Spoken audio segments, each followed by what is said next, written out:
ఈ వీడియోలో మీరు చూస్తున్నారు ముస్లిమ్స్ ఎంత దారుణంగా ఎస్ఐఆర్ వెరిఫికేషన్ కోసం వచ్చినటువంటి ఒక అధికారిని చితకబాదే చావగొట్టారో మనకు అర్థమవుతుంది. ఇది ఎక్కడో కాదు, ఆంధ్రప్రదేశ్ రాష్ట్రంలో జరిగింది.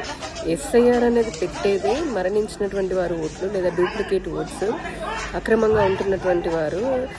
ఒకసారి అంటే 20 ఏళ్ల కిందట జరిగింది ఈ ప్రాసెస్. ఇప్పుడు మళ్ళీ ఎలక్షన్ కమిషన్ తన ప్రాసెస్లో భాగంగా దీన్ని దేశవ్యాప్తంగా అంతా చేస్తుంది.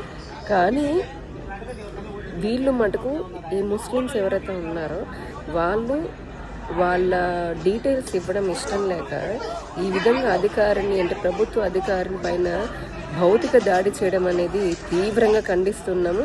దీన్ని బట్టి అర్థం కావడం లేదా అసలు అంటే వాళ్ళు నిజంగా ఎందుకు భయపడి ఏ కారణంతో సరైనటువంటి డీటెయిల్స్ ఇవ్వడం లేదో.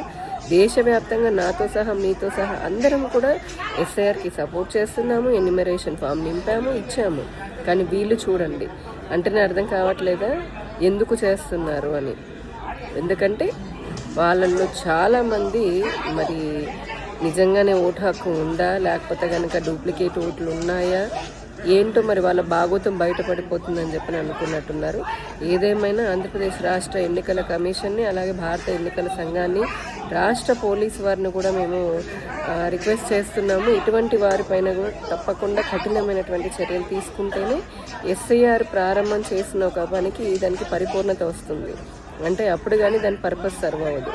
ఇటువంటి వారు అధికారులపైన ప్రభుత్వం పైన భౌతిక దాడులు చేయడం అనేది నిజంగా చట్టవిరుద్ధం. వీటికి కఠిన శిక్షలు కూడా పడాలి.